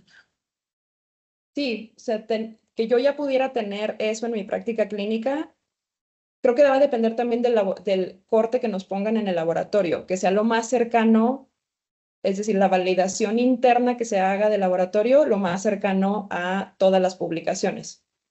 Y de ahí, pues yo lo tomaría tal cual como unas bandas oligoclonales, es decir, un paciente que yo tengo alta sospecha de esclerosis múltiple, alta sospecha de síndrome clínico aislado, tomarle las cadenas ligeras kappa y el index, pero específicamente cuánto va a tomar en cuenta el laboratorio, creo que eso es un problema al cual nos podremos enfrentar en nuestra vida cotidiana, de cuál es el corte de cada laboratorio y que se valide a los estudios que tenemos. O sea, creo que sí, creo que va a ser un problema. Cuando ya lo empecemos a hacer, esa va a ser nuestra nueva como problemática en el día a día de que no nos pongan un corte completamente desfasado de lo que tenemos en la evidencia. Sí, exacto. Yo creo que ese es un punto súper importante y una parte de la charla de hoy va a estar enfocada a eso. Y es, tenemos toda esta evidencia, sabemos que se van a comenzar a incorporar en los criterios, pero ¿cómo podemos realmente aplicarlo? Es que está acá. ¿Cómo podemos aplicarlo en el laboratorio y en la rutina? Para eso, una parte importante es que el laboratorio debe definir qué punto de corte va a usar, si van a basar sus puntos de corte en lo que está publicado en la literatura y verificar esos valores, o si van a establecer sus propios puntos de corte basado en las poblaciones que tienen haciendo algún estudio inicial. Creo que eso lo resume un poco. ¿Se necesitaría estudios en población LATAM? Pues yo pensaría que, perdón, estudios en nuestra población latina creo que siempre es necesario, ¿no? Al final los grandes estudios para medicamentos, etcétera, la población latina, la población hispánica siempre es menos del 10%. Entonces creo que sí, siempre. Al final no para a lo mejor el punto de corte que nosotros utilizamos sería el mismo, pero siempre tenemos el componente de esclerosis múltiple más agresiva, con mayor carga lesional. O sea, al final nosotros creo que podemos proveer esa información si nos da un diagnóstico más temprano y eso nos traduce en menor progresión. Creo que sí somos una población de mayor riesgo al tipo de esclerosis que tenemos y a la diferencia de, por ejemplo, de neuromielitis óptica. Este espectro de la enfermedad creo que sí, sería muy interesante. Gracias, doctora. Y súper de acuerdo. Y de hecho, en línea con eso, en diferentes países en Latinoamérica, desde Binding Site, estamos apoyando iniciativas para generar estos datos locales con datos de pacientes en diferentes países de Latinoamérica. Entonces, sí, definitivamente es súper valioso entender cómo esos puntos de corte se van a poder aplicar en nuestras poblaciones, si realmente podemos usar los mismos puntos de corte, qué tan diferentes o parecidos somos. No sé si hay alguna pregunta más. Muchas gracias por las preguntas, están excelentes además. Y gracias, doctora, por todas sus respuestas. Gracias. Bueno, creo que no hay más preguntas. Entonces, vamos a pasar a la siguiente charla. Muchas gracias, doctora Lisset, por su presentación. Muchas gracias, doctora Lisset, por toda la valiosa información. Vamos a cerrar esta sesión con la charla número 4, titulada Implementación en el laboratorio y aplicaciones prácticas, a cargo del doctor John Murillo Olegua. El doctor John Murillo es bacteriólogo con énfasis en la habilitación de servicios de salud y pruebas especiales y actualmente se desempeña como coordinador de Customer Care en Quimiolab. Doctor John. Bueno, muy buenas tardes. En este espacio vamos a hablar sobre la implementación en el laboratorio y aplicaciones prácticas. Me presento, mi nombre es John Jairo Murillo, actualmente soy el coordinador de Customer Care de Quimiolab. Entonces vamos a hablar sobre el analizador dactilar. Naturalmente es la pieza fundamental para nosotros poder empezar a procesar y empezar a estudiar todo lo que hemos visto durante el día de hoy. ¿Listo? Entonces, como primera medida, vamos a ver las características más importantes del analizador. ¿Sí? Es un analizador que demuestra una eficacia importante y sus características están basadas en la calidad, productividad, rentabilidad y en la especialización del equipo. ¿Listo? ¿Por qué reúne todas estas condiciones? Porque el equipo ha sido diseñado, desarrollado y respaldado por una organización de expertos, científicos y técnicos que han dedicado décadas al desarrollo de las proteínas especiales, ¿vale? ¿Y por qué es importante que nosotros tengamos en nuestro laboratorio este equipo? Porque para nadie es un secreto que actualmente la demanda de proteínas especiales ha venido creciendo, ¿sí? Sobre todo en el tema de gammatopatías, enfermedades del sistema nervioso central y con el tema de inmunología. Entonces, es importante que nosotros vayamos abordando este tema y que más con un analizador que me va a permitir la automatización completa y el procesamiento completo de las proteínas especiales. Listo. Características importantes. Es un analizador robusto, fiable, que me aumenta la productividad y su diseño compacto ahorra espacio en el laboratorio. Es un equipo que no requiere más de 1 metro cuadrado para que pueda implementar en un laboratorio. Se implementa sobre una mesa y además de esto hay otra ventaja y es que todos sus reservorios vienen dentro del equipo, están incluidos en el equipo. Esto evita que yo tenga que hacer conexiones externas.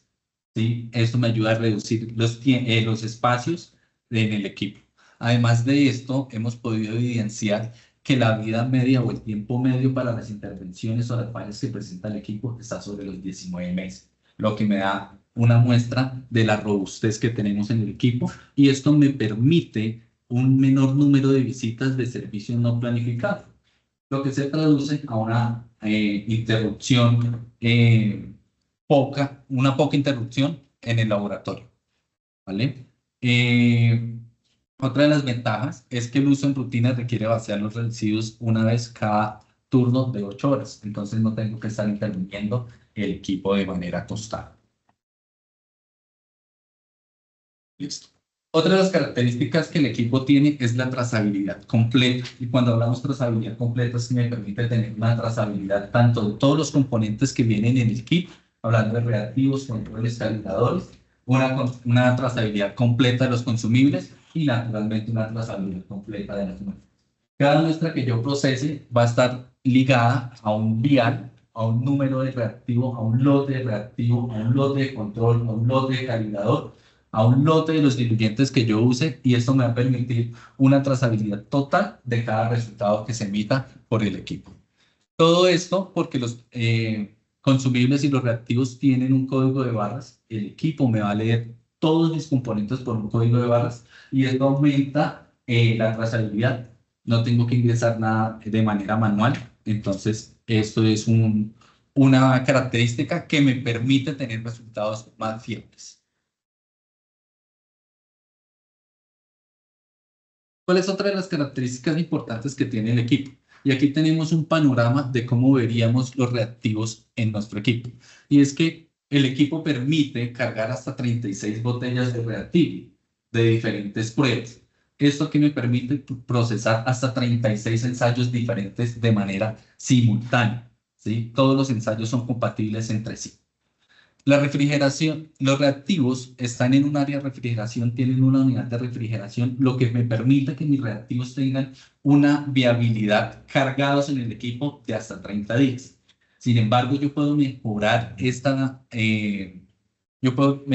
esta refrigeración de los reactivos o esta viabilidad de los reactivos hasta 90 días o 3 meses si los viales los guardo en nevera, una vez yo haya terminado de procesar en el equipo.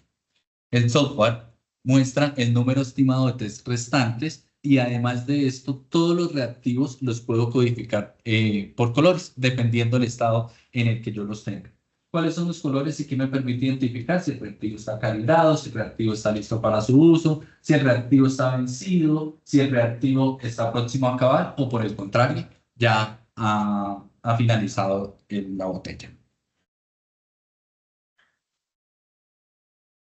El acceso continuo maximiza la productividad y la flexibilidad. ¿Qué me permite este analizador? Este analizador, mientras está funcionando, no tengo que esperar a que termine para yo poder cargar tanto reactivos como muestras. Es un equipo de carga continua. De esta manera yo puedo maximizar y sacar el mayor provecho del equipo. Además de esto, el equipo tiene dos agujas, una para muestras y una para reactivos. Esto que me permite trabajar de manera simultánea para que el equipo pueda ir sirviendo muestras y reactivos, y esto me optimiza mucho más el procesamiento en el laboratorio. Como pueden ver, pues ahí hay unas partes del equipo, ¿sí? Tiene una carga continua y es flexible de hasta 54 muestras.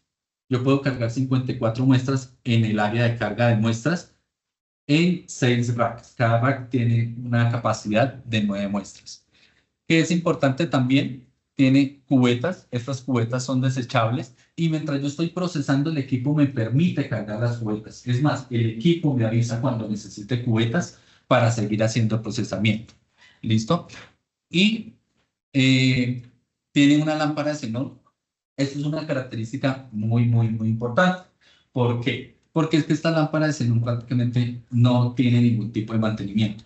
Al no tener ningún tipo de mantenimiento, ahí tenemos una ventaja frente a otros analizadores. Cuando los otros analizadores se tienen que intervenir las lámparas, nosotros inmediatamente tenemos que calibrar y controlar. Y son pruebitas que nosotros vamos a gastar. En este caso, no vamos a tener que gastar las pruebas porque esta lámpara no tiene ningún tipo de intervención.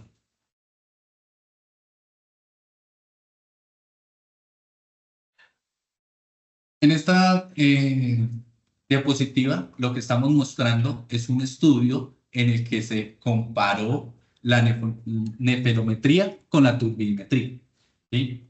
El equipo T-Light funciona bajo la técnica de turbidimetría. Y este estudio lo único que nos muestra es que procesamos muestras tanto en el equipo T-Light como en otros analizadores para medir la sensibilidad de las dos técnicas. Y las dos técnicas son equiparables. ¿Listo? Entonces, es una técnica confiable, es una de las técnicas más usadas en el mundo. Listo.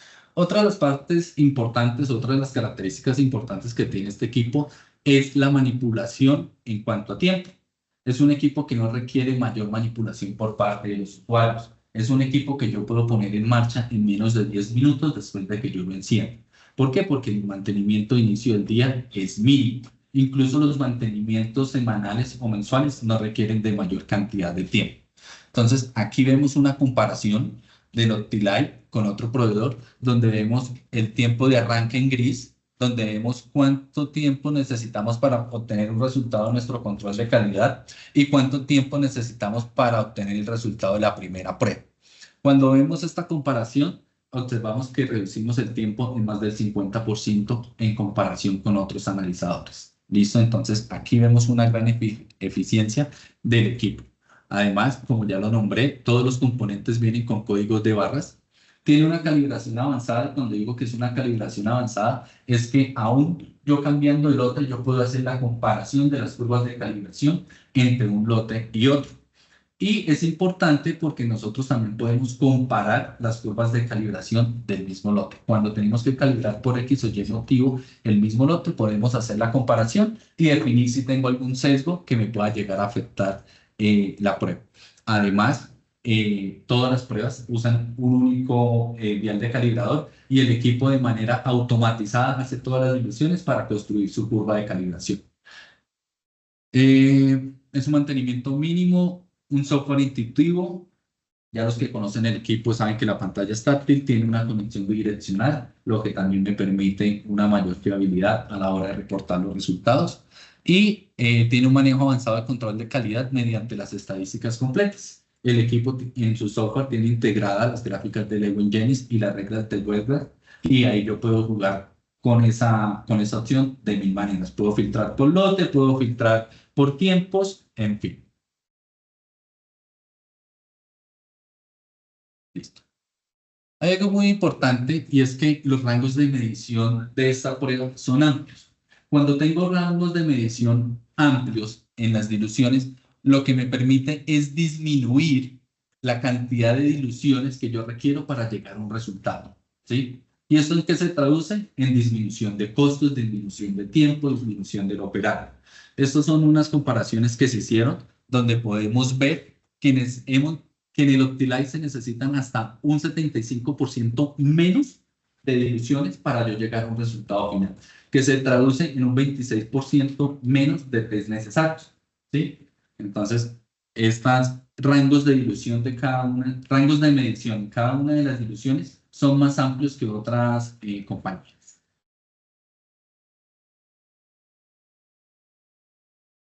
Listo. Entonces, como les decía, es un equipo que me permite tener hasta 120 resultados en una hora.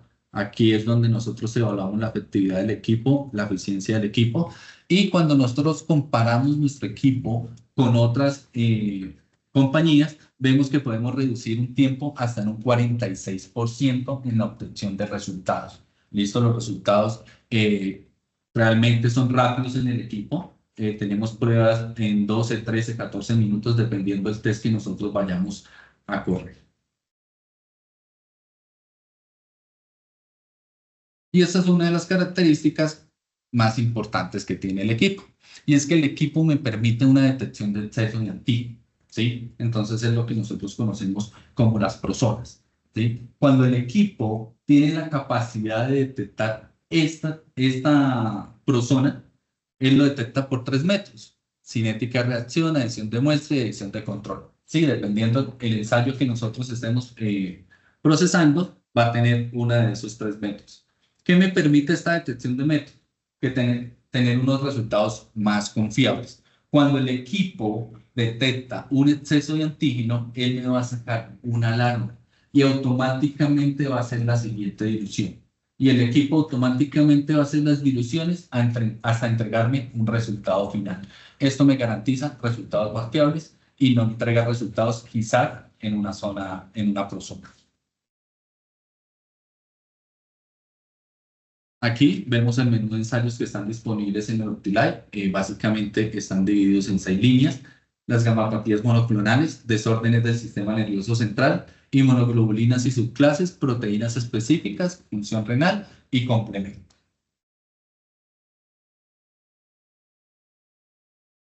Y este software es importante que ustedes lo tengan ahí en su radar. Es importante y sería muy útil que ustedes lo pudieran adquirir. Y es un software llamado LabLink. ¿Cuáles son las ventajas de este software? Este software me va a poder comparar en tiempo real los resultados del control de calidad interno de otros laboratorios versus los resultados que yo he obtenido, ¿sí? Entonces, de esta manera yo puedo ver cómo me estoy comportando y cómo me estoy viendo frente a los demás laboratorios, ¿vale? ¿Qué beneficios tiene? Es un seguimiento en tiempo real para identificar tendencias o cambios antes de que estas puedan llegar a ocurrir. Y tengo a disposición diversos tipos de informes y análisis en cualquier momento. ¿Listo? Entonces, para que conozcan el software.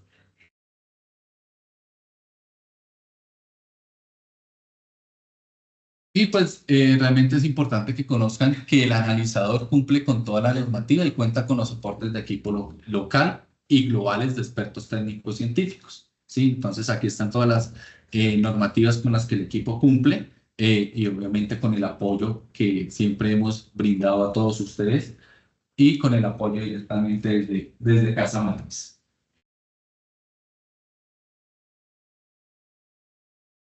Un resumen general de por qué el Optilife es la solución adecuada para el laboratorio de proteínas.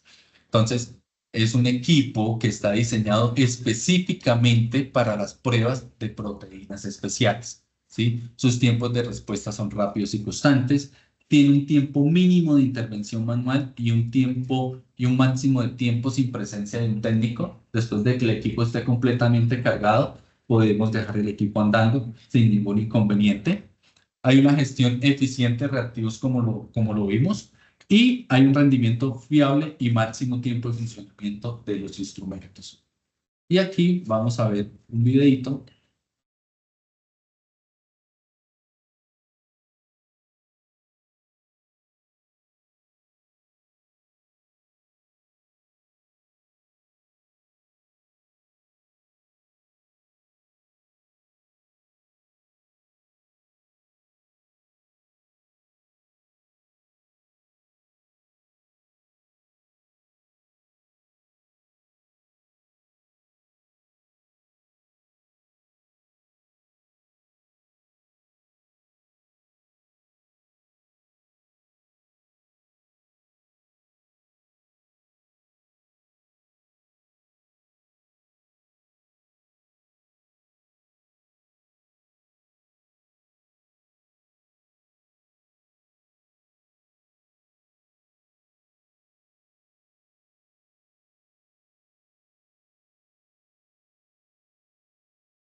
Listo. Pues yo sé que muchos de ustedes ya tienen el analizar en sus laboratorios, pero pues también es chévere, es importante que ustedes conozcan cómo funciona el equipo de manera más específica.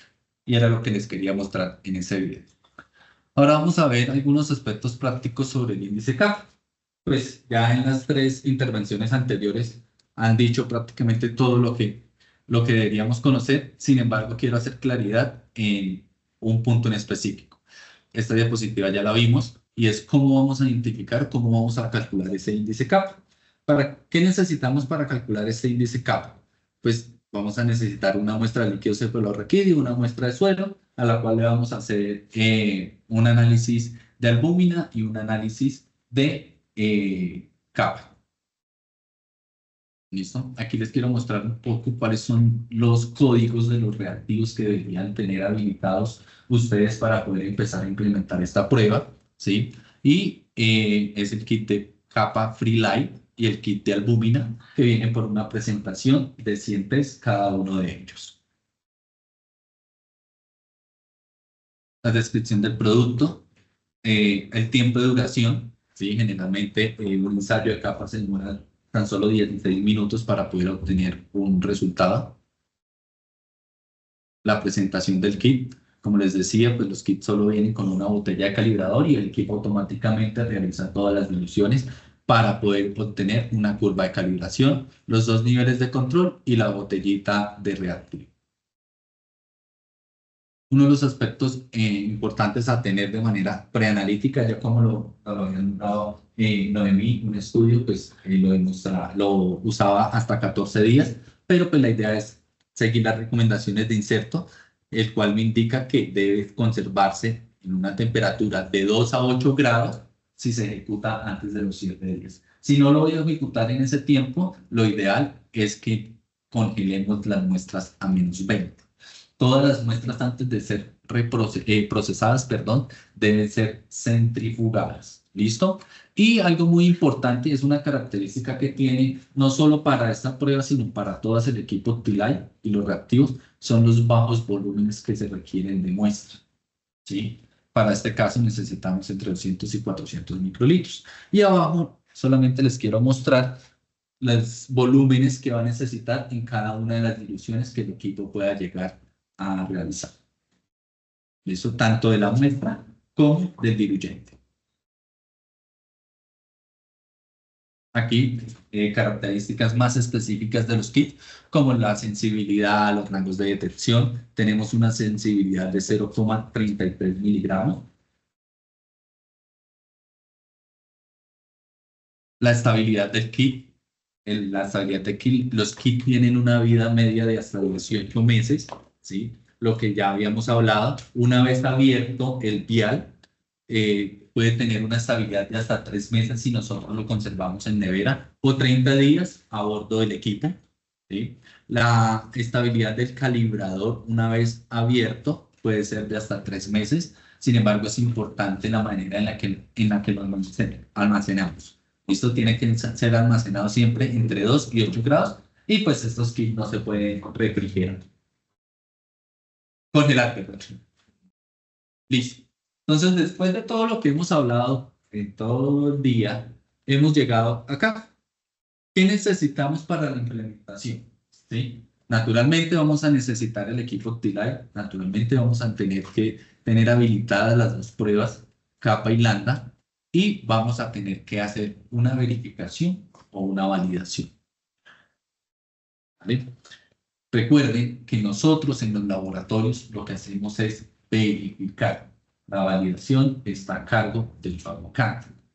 Nosotros lo que tenemos que hacer es empezar a buscar esas muestricas, empezar a buscar esos estudios y empezar nosotros a verificar las pruebas, a verificar que ese estudio o que esas muestras que nosotros estamos procesando cumplan con todos los criterios, tengan el comportamiento ideal, estén dentro de los valores establecidos por el fabricante, para nosotros poder llegar a identificar que estas muestras funcionan de manera correcta. De eso se trata una verificación. ¿Y para qué queremos verificar?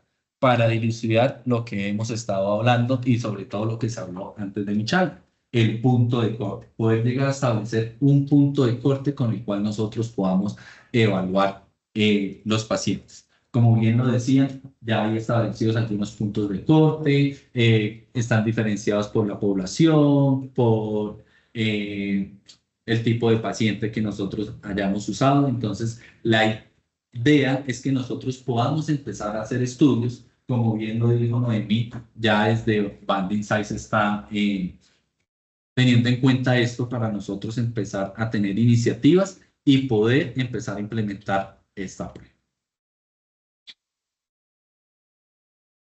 Estos no son más que ejemplos de reportes de laboratorios de Brasil, donde ya están empezando a reportar este índice CAPA. Otro ejemplo de otro reporte. Y este sería el código CUPS por el cual se debería solicitar la prueba de CAPA. Cadenas livianas, libres, CAPA. Que es muy importante definir este tipo de prueba, como bien lo decía Florencia, para no confundirnos, porque si pedimos cadenas ligeras, no sabemos si estamos pidiendo las livianas, las libres o las otras. ¿Listo? Muchas gracias por su tiempo y por su atención. Entonces, la primera pregunta del chat es, ¿los reactivos Freelite MX tienen la misma estabilidad que el resto de los reactivos? 30 días on board o 90 días en la heladera una vez abierto. Sí, todos los reactivos tienen la misma estabilidad, todos se manejan bajo la misma premisa. Incluso el equipo, una vez yo haya cargado mi reactivo al equipo, él empieza a contar los 30 días. Una vez hayan pasado los 30 días, el equipo me saca el reactivo en marrón, que es uno de los códigos de colores que me identifican el estado del reactivo. Y eso me está indicando que el reactivo ya tuvo un tiempo de 30 días a bordo. Ojo, porque aún si yo he guardado mi reactivo en nevera, para el equipo es transparente si el reactivo ha estado los 30 días a bordo o si ha sido guardado en refrigeración. Entonces, es importante que tengan en cuenta esa partecita. Tienen diferentes rangos de medición, por eso aplica cada uno a diferente tipo de muestra. Creo que entiendo la pregunta y es un poco por qué uno solo funciona para suelo y el otro solo es para reactivo. Y ahí tiene un comentario que realmente es muy válido, y es que la referencia que no es MX sirve únicamente para suero, ¿sí? La otra referencia está habilitada para las demás matrices, que son suero, orina, líquido cefalorraquídeo. Y en estas matrices va a tener una dilución adicional, ¿sí? Y por eso me va a cambiar ese punto que me están indicando. Yo solo ahí quería hacer una aclaración, y es que pueden utilizar Freelite MX para hacerlo en suero y en líquido cefalorraquídeo. O sea, no necesitan hacer en suero Freelite y en líquido cefalorraquídeo Freelite MX, sino que solo con Freelite MX pueden calcular todo el índice CAPA del software. No hay más preguntas en el chat. No sé si hay alguna otra pregunta. El diluyente, ¿es el mismo el 1 o el 2 o cambia? El diluyente no, es el mismo. Sin embargo, para las muestras de líquido cefalorraquídeo sí es necesario usar otro diluyente, que es el diluyente 3, que es específico para muestras de líquido cefalorraquídeo. Muchas gracias a todos los que se conectaron, a los que vinieron acá presencialmente. Les vamos a enviar a todos una grabación, los certificados de participación. Y por favor, si tienen alguna duda, pregunta, inquietud, lo pueden hacer a través del chat, también a través de correo. Pueden contactarse con sus distribuidores locales, pueden contactarnos a nosotras. Y pues yo creo que acá ya tienen muchos de los aspectos teóricos y también algunos tips hacia la práctica de cómo comenzar a hacer índice CAPA. Sabemos que las guías vienen en camino, pero hay una brecha por recorrer entre que estén las guías y todos los procesos que tenemos que hacer en el laboratorio para que podamos hacerlo.